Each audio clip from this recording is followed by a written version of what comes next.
Seem like you and Juke really connecting. Kiss my ass, Kanan. So it's been 3 months between season 1 and 2, and the relationship between Marvin and Juke really is rough to say the least. And in this period, Juke has been staying with Rock in Kanan's room. So very similar to Kanan having all summer to think about all his mistakes, we've got Juke feeling all alone after Nicole's death and the fight with Marvin. But compared to Kanan, she really is maturing at a much faster rate. And Hailey Kilgore, who plays Jukebox, even said, "We're gonna see how they start to differentiate in thought, opinions, and facts." And just to back this up, when we were introduced to Juke in Power, she learned how Ghost sent Kanan to prison, almost burned him alive, and turned Sean. So we saw different opinions on how they should get Ghost back. Kanan initially wanted to kill Tariq, but Juke said that was way too easy. She wanted to extort them and then kill them both.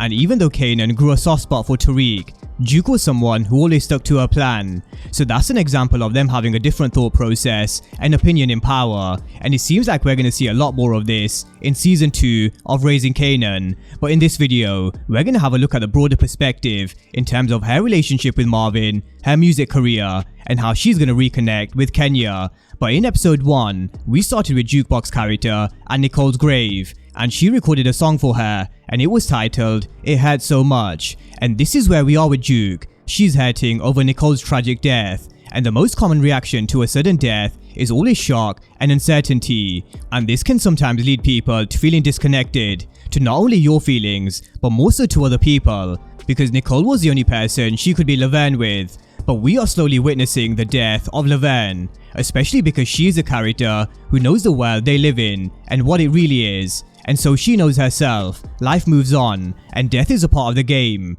which is probably another reason why she made a point of not fucking what Marvin's into. She knows how Marvin went to prison and how this game can destroy a family and loved ones. And I'm sure this is something that was discussed during Rock and Juke's girly talks. But with Juke's love life, when Hailey Kilgore was asked if Juke may have a romance in season 2, she said maybe so, maybe. So this might just be one to keep an eye on in terms of her finding another love interest. But on her relationship with Marvin, we find out it's been a while since Marvin and Juke have spoke, and the conversation with Marvin really doesn't go well. But Marvin does actually make an effort to speak to Juke, but the problem is, he hasn't even apologized yet. Now of course, they both did wrong with Juke spitting in his face, and Marvin talking shit about Nicole and almost choking Juke to death. But this conversation and sit down shouldn't have had to take 3 months, especially when there was instant regret from Marvin's side after the fight. And it really is clear, not only does she have no plans to forgive Marvin, but Marvin hasn't learned his lesson either. I ain't got nothing to say to you. But I feel like... Dinner's ready, y'all.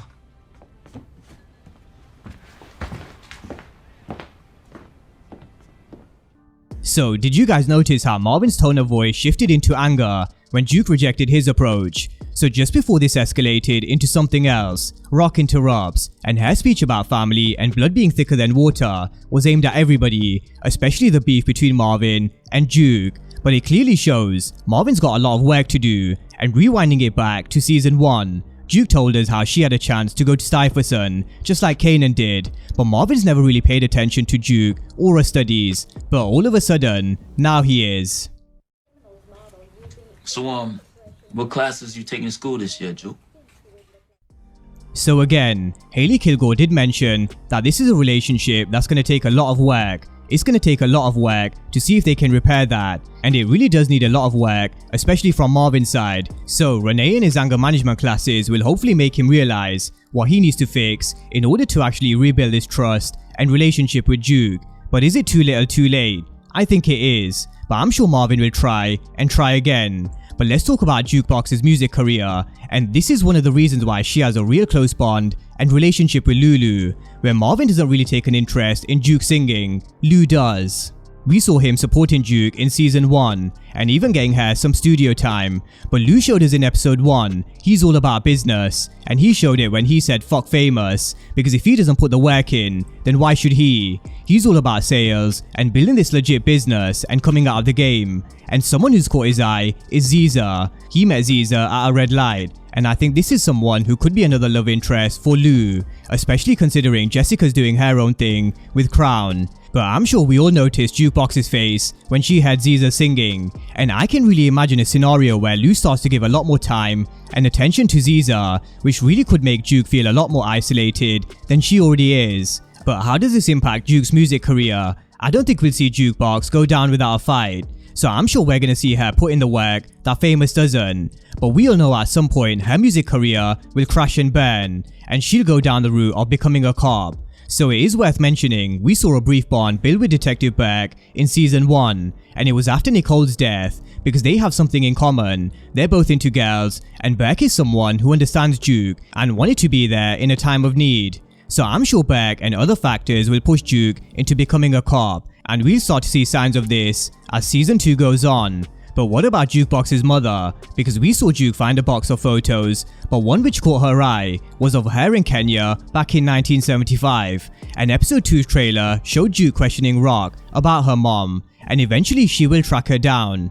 And on their relationship, Hailey Kilgore said, the cool thing about those two is they're trying to figure out their own lives, and they're coming together at a very interesting time in their lives. But this is why I worry for Juke, because even though the trailer showed Kenya comforting Juke, she's the one who left back in the day. Now of course, as we learned in episode 1, there's a backstory to everyone, and I'm sure we're gonna learn a lot more when it comes to Kenya, Juke, and Marvin, because we all know Marvin's got an anger issue, and it would have been the same when he was with Kenya. But considering we've spoken about Juke feeling a lot more isolated, and her just being a kid, of course she'll want to get to know her mom. But this is where it gets real dangerous for Juke, because you get the feeling whenever something good happens, something or someone will rip it away. And the older Kana's narration told us, you're shook until you've done it enough times, until you ain't shook no more. But the same principle applies to Juke and losing loved ones. She was someone who had a complete disregard for human life in power.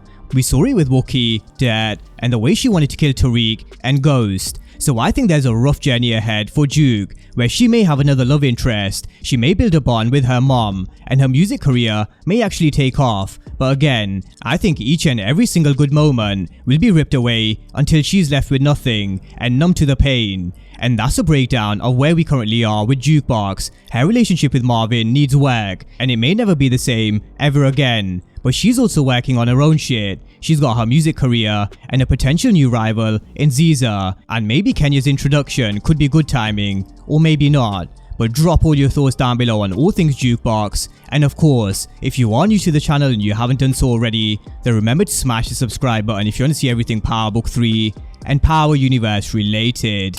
But as always, thank you guys for watching, and I'll see you next time.